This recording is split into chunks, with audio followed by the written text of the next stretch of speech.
말씀은 마태복음 13장 24절 말씀부터 30절까지 그리고 36절에서 43절까지 두 군데를 보시겠습니다. 예수께서 그들 앞에 또 비유를 베풀어 가라사대 천국은 좋은 씨를 제 밭에 뿌린 사람과 같으니 사람들이 잘 때 그 원수가 와서 곡식 가운데에 가라지를 덧뿌리고 갔더니 싹이 나고 결실할 때에 가라지도 보이거늘 집주인의 종들이 와서 말하되 주여 밭에 좋은 씨를 심지 아니하였나이까. 그러면 가라지가 어디서 생겼나이까. 주인이 가로되 원수가 이렇게 하였구나. 종들이 말하되 그러면 우리가 가서 이것을 뽑기를 원하나이까. 주인이 가로되 가만 두어라.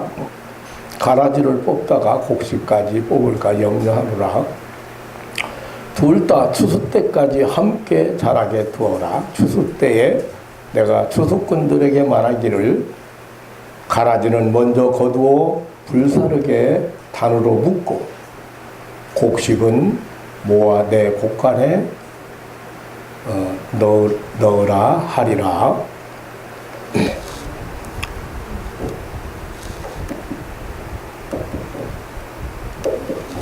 36절 이에 예수께서 무리를 떠나사 집으로 들어가시니 제자들이 나와 가로되 밭의 가라지 비유를 우리에게 설명하여 주소서. 대답하여 가라사대 좋은 씨를 뿌리는 이는 인자요 밭은 세상이요 좋은 씨는 천국의 아들들이요 가라지는 악한 자의 아들들이요 가라지를 심은 원수는 마귀요 추수 때는 세상 끝이요 추수꾼은 천사들이니 그런즉 가라지를 거두어 불에 사르는 것 같이 이 세상 끝에도 그러하리라. 인자가 그 천사들을 보내리니 저희가 그 나라에서 모든 넘어지게 하는 것과 또 불법을 행하는 자들을 거두어내어 풀무불에 던져 넣으리니 거기서 울며 이를 갈미 있으리라. 그때의 의인들은 자기 아버지 나라에서 해와 같이 빛나리라. 귀 있는 자들은 들으라. 아멘. 43절 말씀까지 대독해 드렸습니다. 예수님의 천국에 대한 교훈은 그칠 줄 몰랐습니다. 마태복음 10신장에는 7가지 비유를 통해서 천국의 실존과 그 비밀을 교훈하셨습니다. 예수님께서 말씀하신 천국은 하나님의 통치 영역을 의미합니다. 그것은 현세에 있어서는 진정한 교회를 참된 교회를 의미하고 내세에서는 영원한 영광의 나라, 그 천국을 의미합니다. 오늘 본문 41절에 보면 그 나라에서라는 말씀을 하셨는데 문자적 의미는 그의 왕국 안에서라는 뜻이지만 이것은 예수님의 지상 사역에 의해서 시작된 나라로 그의 뜻과 의지가 실현되고 통치되는 이 세상을 가리키는 말입니다. 그리고 43절에 아버지의 나라라는 그 말이 나오는데 거기는 내세 영원한 나라, 영원한 영광의 나라를 의미합니다. 오늘 본문에 말씀하신 천국 비유에서 이 세상의 교회에는 2가지 종류의 교인이 있다고 하는 것입니다. 한 종류는 좋은 씨요, 또 다른 종류는 가라지라고 24절, 25절에 말씀했습니다. 좋은 씨는 아버지의 나라에서 해와 같이 빛나고 가라지는 영영한 품업에 들어가서 슬피 울며 이를 갈미 있으리라고 했습니다.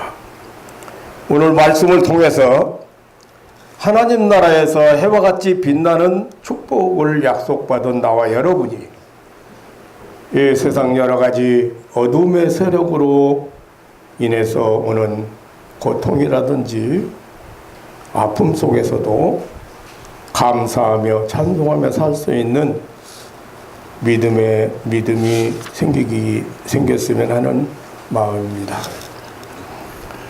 첫째로 한 밭에 두 가지 씨앗을 뿌렸다고 했습니다. 24절로 25절에. 여기 밭은 38절에 보면 세상이라고 했고, 예수님은 이 세상을 자신의 밭이라고 했습니다. 24절에서 이 밭의 주인은 좋은 씨를 뿌렸다고 했습니다. 그 좋은 씨는 38절에 보면 천국의 아들들이라고 했고 43절에는 의인들이라고 했습니다.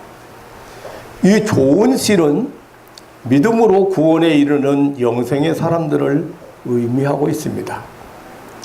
25절에 이 밭의 원수는 가라지를 뿌렸습니다.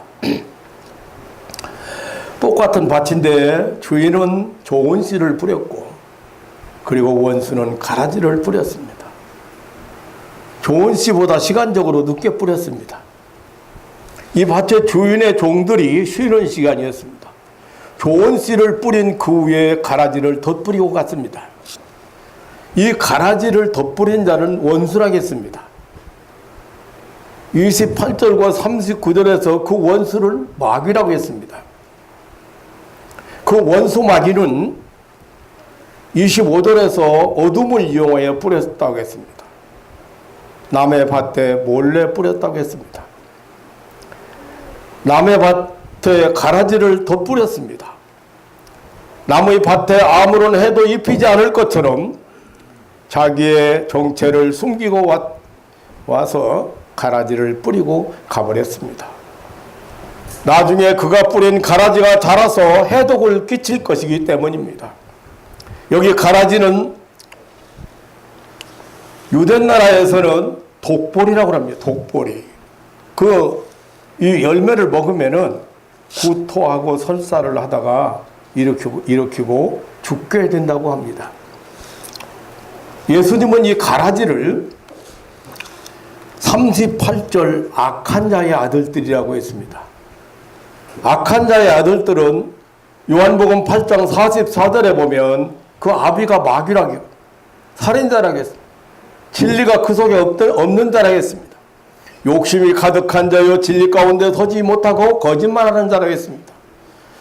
사도행전 13장 10절에는 모든 괴계와 악행이 가득한 자요 의의 원수라고 이 마귀를 그렇게 설명하고 있습니다. 가라지는 이러한 악한 마귀의 아들들이라고 했습니다. 말하자면 거듭나지 못한 자들, 예수 생명을 받지 못한 자들, 구원받지 못할 자들을 말하는 것입니다. 41절에 하반절에 보면 이 가라지의 정체를 가리켜서 모든 넘어지게 하는 것과 또 불법을 행하는 자들이라고 규정을 하고 있습니다. 여기서 모든 넘어지게 하는 것이란 성도로 하여금 죄를 지켜 만드는 모든 것과 그것을 통해서 악을 행하는 사악한 무리를 가리킵니다. 또 불법을 행하는 자들이란 법이 없는 자들, 법을 지키지 않는 자들을 가리키는 말인데 하나님의 계명을 거스리는 모든 불신자를 가리킵니다. 이 가라지는 양의 탈을 쓴 자요, 위선자요, 거짓말하는 자요. 처음부터 종자가 다릅니다. 좋은 씨가 있고 가라지가 있습니다. 그래서 한 밭에 두 가지 씨앗을 뿌려서 거기서 공존하고 공생하는, 같이 자란다고 지금 예수님께서 말씀하셨습니다. 가라지는요, 아무리 똑같이 생겼지만 절대 변하지 않습니다. 제가 목회하면서 경험했는데 절대 회개하지 않습니다.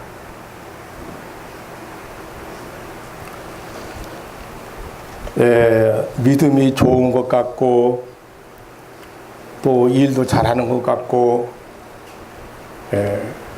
남들 보기에 신앙생활 잘하는 것처럼 보이는데 교회 사랑하지 않습니다. 교회가 이런 무리들 때문에 무너지고 파괴돼요.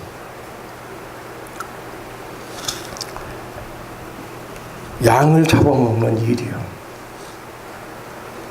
신앙생활 잘하고 열심히 하던 사람이 교회를 떠났어요. 목사가 가만히 있을 수가 없어서 찾아가 봤어요. 신방은 이제 신방을 가야죠. 교회 안 오니까. 얘기를 듣는 순간에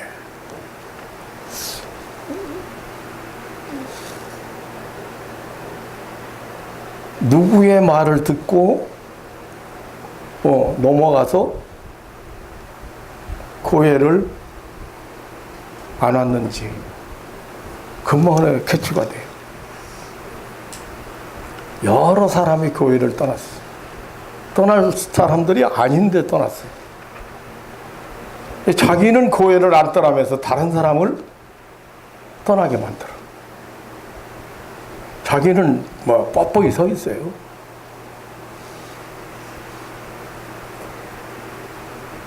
회개 않습니다. 절대 이 독보리는 종자가 벌써 틀리기 때문에 이것이 싹이 나고 성장하고 열매를 맺어도 절대 변질되지 않습니다. 아무튼 지금 예수님은 천국 비유를 말씀하시면서 교회 안에는 이 세상이라는 밭에는 두 종류의 교인이 있다. 그래서 좋은 씨와 가라지가 있다. 그렇게 지금 말씀을 했습니다. 두 번째로 좋은 씨와 가라지가 한 밭에서 같이 살고 같이 자라고 있다고 했습니다. 26절에 두 종류의 씨는 함께 자랐습니다. 싹이 나고 결실할 때에 가라지도 보였다고 했습니다. 싹이 날 때부터 결실할 때까지 두 종류의 교인의 정체는 완연하게 구별될 수 있다고 했습니다. 이슬과 비, 바람, 그리고 토양, 장소 이런 것들을 똑같이 좋은 씨에게 주어진 동일한 그런 환경, 가라지도 그런 환경은 똑같이 누리고 있습니다. 그러나 자랄 때부터 벌써 각각 다른 모양, 다른 형태가 분명히 드러나 보인다고 했습니다. 그래서 27절에 주인과 종들이 분별하고 있었습니다. 종들은 예수님의 종 전도자들, 가라지의 정체는 알 수 없지만 가라지가 왜 생겼는지 어떻게 생겼는지는 알지 못하고 있었습니다.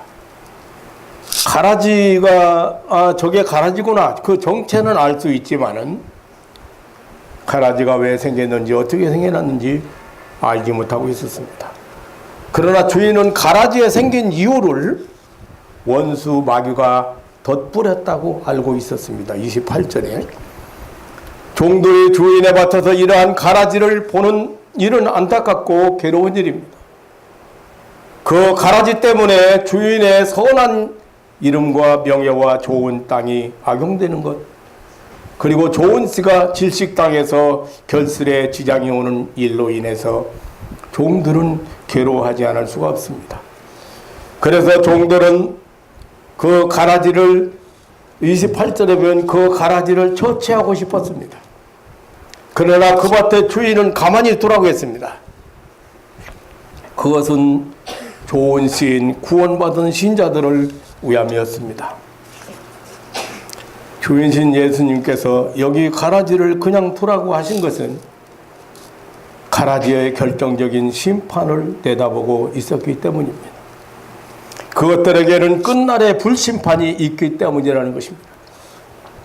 지상교회에는 구원받은 참된 신자와 멸망받은 거짓 신자가 잠정적으로 공존 공생하고 있다는 사실입니다. 결국 한 밭에서 자라지만 다르게 자랍니다. 구원의 기쁨이나 영생의 소망이나 내세의 소망이 전혀 없이 살아가는 교인들이 있습니다. 세상 것에 동분서주하며 천국의 평안을 모르고 천국의 기쁨을 모르고 살아가는 교인들이 있습니다. 기쁨으로 감사함으로 사랑하고 희생 봉사와는 아무런 상관이 없는 그런 삶을 살아가는 교인들이 있습니다.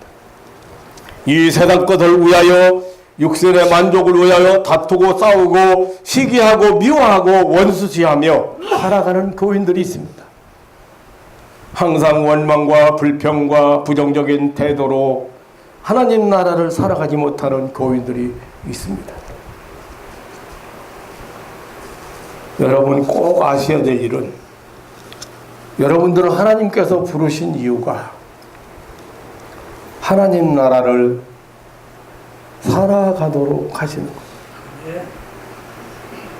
여러분들을 부르신 이유가 하나님 나라를 살아가도록 열려진 하나님 나라를 여러분들이 소유하도록 그리고 그 나라를 살아가도록 부르신 것을 믿으시기를 축원합니다. 바울 사도는 하나님의 나라는 먹는 것과 마시는 것이 아니라 의와 평강과 희락이라.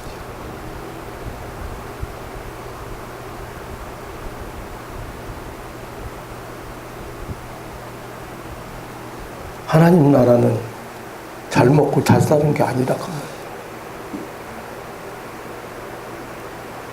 하나님 나라는 이 세상에서 잘 먹고 잘 살고 성공하고 이 세상에서 만족하는 그런 나라가 아니다.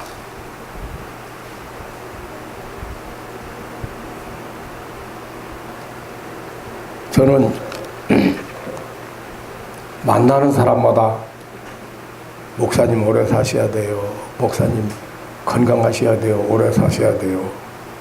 그 얘기를 많이 듣습니다. 예. 근데 그 얘기를 들을 때마다 무슨 생각을 하지 아십니까? 여러분이 잘 생각하세요. 여러분을 하나님이 부르시고 하나님이 원하시는 하나님이 정말로 바라시고 원하는 것이 딱 한 가지밖에 없어요. 뭐 예배 잘 드리는 거, 신앙생활 잘하는 거, 봉사 희생 잘하는 거 이런 것 아니에요. 무엇일 것 같아요? 네. 여러분이 행복하게 사는 것. 여러분이 행복하게 살지 못하면 하나님을 기쁘게 할 수 없습니다. 저는 목사님 오래 사셔야 돼요. 목사님이 꼭 저에게 또 오래 계셔야 돼요. 그런 말을 들을 때마다 그런 얘기. 네가 잘 살아야 내가 오래 살아 임마.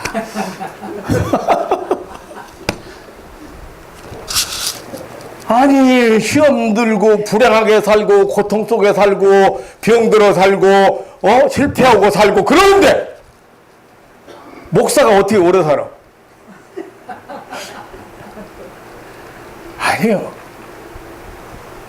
목사의 바람은 여러분들이 대접하는 거, 뭐 여러분들이 선물 주는 거, 여러분들이 인정하는 거 이런 게 아니에요. 여러분들이 행복한 거. 하나님이 여러분들이 행복하기를 바라는 것처럼 부모가 최고로 바라는 것이 자식들이 행복하게 사는 거다.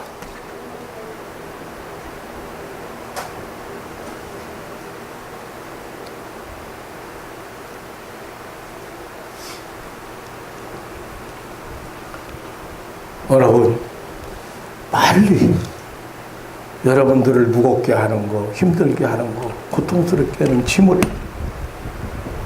빨리 내려놓으시기를 주님의 이름으로 축원합니다. 그래서 그런 짐을 짓고 수고하는 자들을 위해서 주님이 우리를 부르셨어요. 이거 내려놓으라. 수고하고 무거운 짐진 자들아 다 내게로 오라. 내가 너희를 쉬게 하리라. 내 멍에는 쉽고 가볍다. 나는 겸손하고 온유하니 내 멍에는 쉽고 가벼워. 내게 와서 배워라.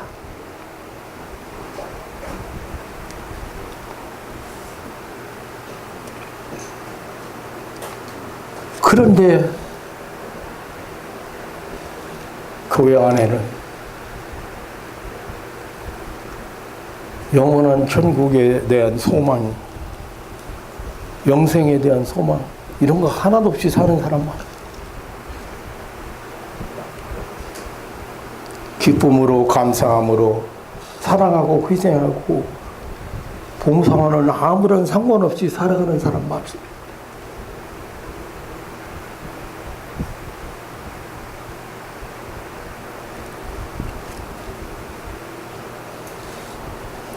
하나님 나라를 항상 원망과 불평과 부정적인 태도로 하나님 나라를 살아가지 못하는 사람들이 많습니다. 생각만 조금 바꿔보세요.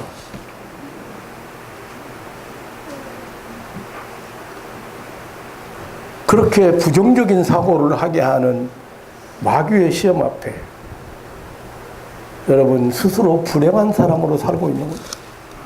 엄청 행복한 사람이고 엄청 대단한 사람이고 엄청 기뻐해야 될 사람이고 엄청 자유를 누려야 될 사람인데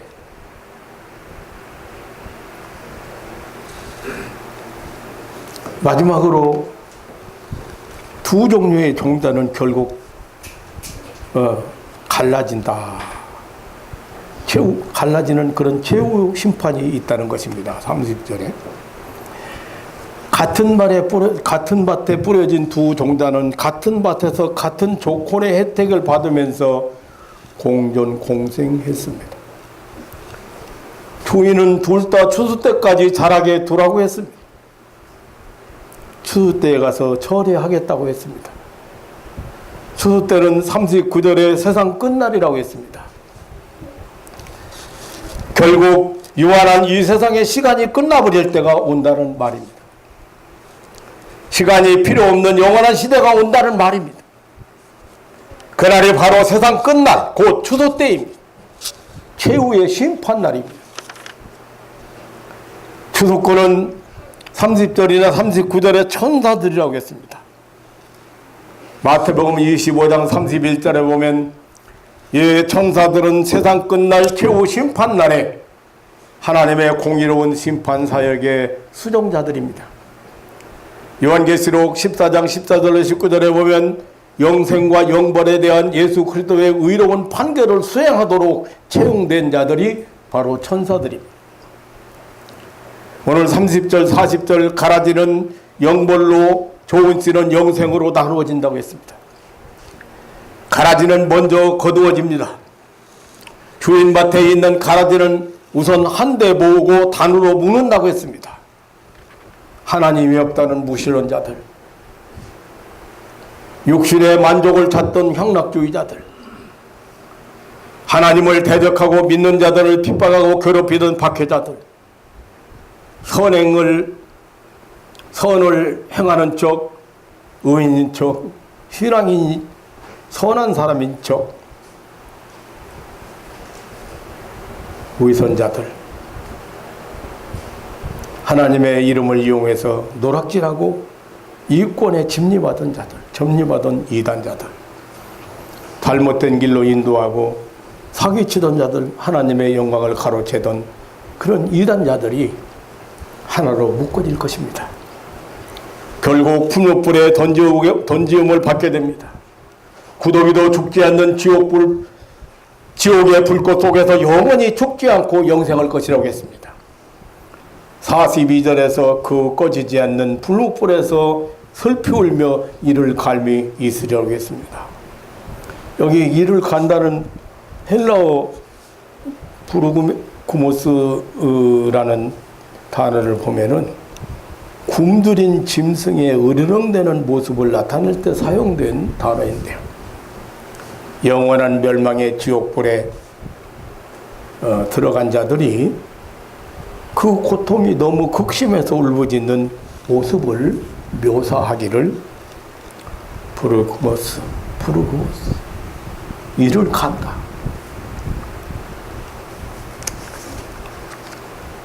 그러나 곡식은 30절에 보면 모아서 주인의 곡간에 드린다고 했습니다. 주인의 곡간은 43절에 아버지의 나라라고 했습니다. 저들은 이 세상 밭에서 좋은 씨였습니다. 좋은 씨의 결국은 알곡들이었습니다. 이제 더 이상 세상이란 밭에서 가라지와 공생하는 아픔은 당하지 않을 것입니다. 이제 안전과 평화와 즐거움이 영원토록 멈추지 않을 것입니다. 43절에서 이제 아버지의 나라에서 해와 같이 빛날 것이라고 했습니다. 아버지의 집, 어둠이 조금 더 오는 금빛 찬란한 집, 그곳에서 누리는 영광은 해와 같이 빛난 것입니다. 이젠 세상의 여러 가지 악과 고통에서 벗어날 것입니다. 진리의 파수와 복음 증거 때문에 받았던 이 세상에서의 온갖 핍박과 냉대와 환난과 죽음과 고통에서 벗어날 것입니다. 성도의 충성은 영광스럽게 찬란하게 공개될 것입니다. 성도들의 몸은 영화로운 몸으로 변화될 것입니다. 모든 탄식과 눈물과 아픔에서 자유할 것입니다. 이 세상에서 예수 이름으로 바쳐진 온갖 희생과 봉사와 고난의 모든 기록들이 이제 해와 같이 빛날 것입니다. 이 세상의 유공자들, 제가 이제 국가 유공자잖아요. 그런데 그 공로를 인정해서 그 이름이 대대로 영예로운 대우를 받아요.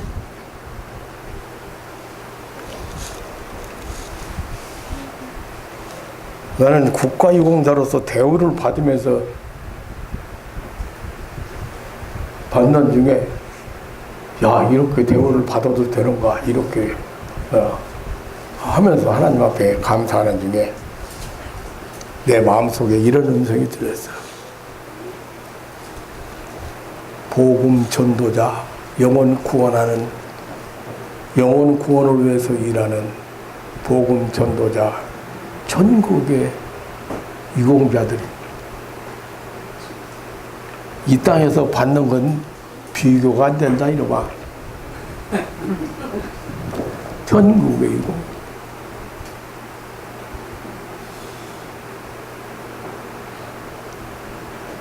오늘날 목사들이, 오늘날 전도자들이, 오늘날 성도들이 천국에서 받는 상급이 눈에 안 보여. 세상 것에 집착해야 돼.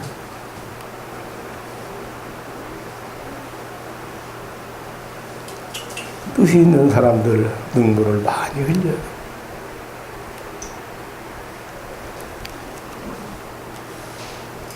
참으로 이 천국의 유공자들 영혼 구원을 위해서 애쓰고 수고한 공로는 천국에서 영원히 빛날 것입니다.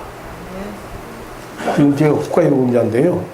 아들, 손자 대대로 필요하면 도움을 다 받을 수 있어요.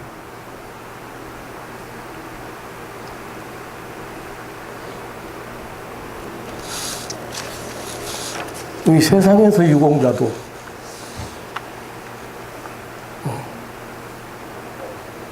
작년에 제가 무칠 저 유성에 국립묘지 갔다 왔어요.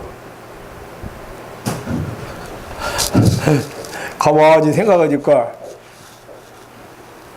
이게 나도 머지않아 떠나는 거 아닌가 싶어서 한번 가봤어. 얼마나 그 유공자 묘지, 저 국립묘지를 한번 가봤어요. 대전의 유성에.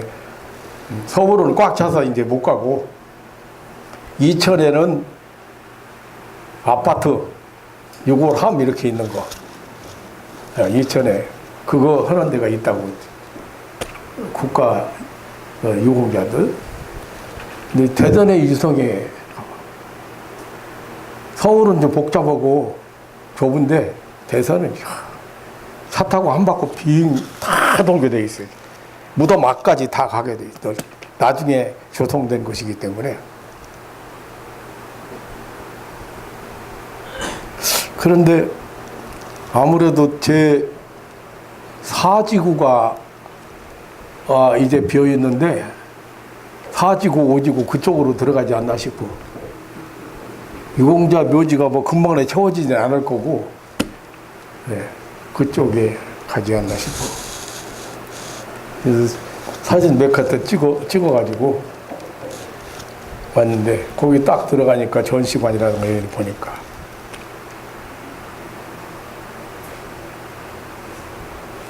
당신의 희생은 영원히 빛날 것입니다. 당신의 영광스러운 희생은 길이길이 빛날 겁니다. 우리나라가 존재하는 한 아마 김순희의 묘지도 안 없어지고 거기 빗동 하나 딱 세워서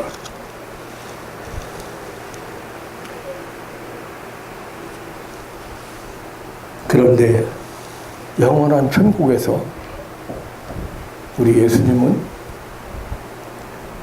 이 좋은 씨앗들은 영원한 천국에서 해와 같이 빛난다.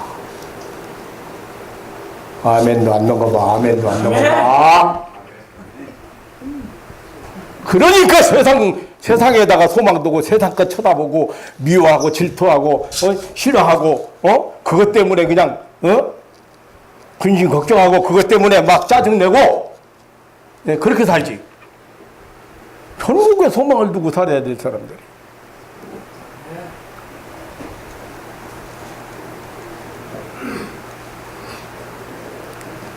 예수님은 결론으로 43절 하반절에 보면 귀 있는 자는 들으라고 하시면서 이 비유의 끝을 맺고 있습니다. 결국 다른 두 종자의 씨는 세상이라는 밭에 뿌려져서 같이 살고 자라다가 서로 다르게 하고 만다는 진리를 말씀하시면서 귀 있는 자는 들으라. 사랑하는 성도 여러분, 하나님 나라에서 해와 같이 빛나는 축복을 약속받은 사실을 이제 확실하게 아셨습니까? 네. 그렇다면 오늘부터 더욱 감사하며 살고 항상 하나님의 은혜와 사랑에 찬송하며 살아가는 신앙인들 되시기를 주님의 이름으로 축원합니다. 어려워도 힘들어도 고통스러워도 뒤가 우리 앞날이 해와 같이 빛날 앞날이 약속되어 있어요.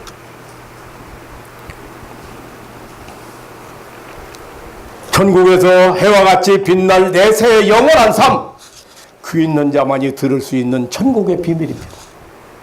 다시 말하면 들을 수 있는 자만 들을 수 있는 하나님 나라입니다. 하나님 나라에서 영원토록 해와 같이 빛날 축복 앞에서 오늘의 희상과 봉사가 더욱 즐거운 삶이 되고 탄식과 눈물과 아픔을 인내하면서 주인 되시는 예수님의 밭 이 세상에서 추수 때를 기다리는 알곡들이 되시기를 주님의 이름으로 축원합니다. 여러분이 희생을 안 하려고 맘먹었고 자기 중심으로 살으려고 맘먹으니까 더 힘들어지는 거야. 남을 위해서 봉사한다, 희생한다. 남을 위해서 나는 가치 있는 사람이다. 내가 꼭 저 사람에게 필요한 사람이다 생각하고 여러분이 희생하고 살아간다고.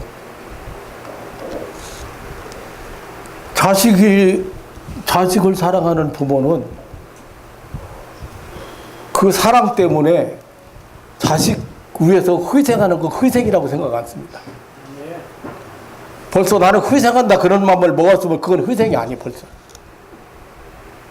그러지 않습니다.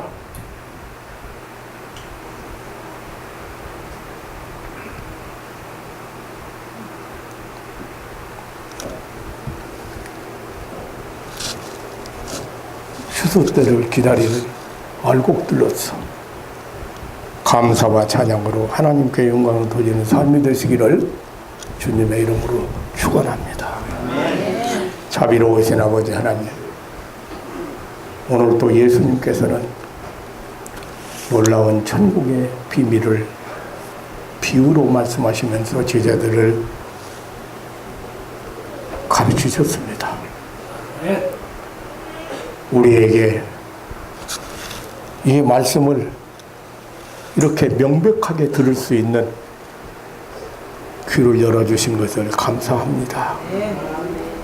사랑하는 가족들이 추수 때를 기다리는 알곡이 되게 하시고, 그래서 현재 어두움의 세력 앞에 여러 가지 가리움을 당하지만 또 여러 가지 힘든 일을 겪지만 이 추수 때를 기다리는 곡식처럼 알곡처럼 오늘을 인내하며 살아가는 믿음의 식구들 되게 하옵소서. 주님이여, 오늘도 여기 험한 세상에서 이렇게 힘들고 지치고 돌아온 살아가는 가족들에게 한없는 위로와 평안을 주시오며 그 놀라운 천국의 그 영원한 천국에 대하여 눈이 열리고 귀가 열리고 하나님 나라를 살아갈 수 있는 새로운 믿음이 생기게 하여 주옵소서. 주님 영광을 위해서 이 땅에서, 주님의 이름을 위해서 이 땅에서 말씀을 지키고 신앙을 지키고 우리의 삶을 지켜나가는 멋진 신앙인들 되게 하옵소서. 큰 소망을 가지고 감사와 찬양으로 이 세상을 살아가는 그런 믿음의 식구들이 되게 하옵소서. 감사하오며 영원한 천국에서 해와 같이 빛날 것이라고 약속하신 예수님의 이름으로 기도하옵나이다. 아멘.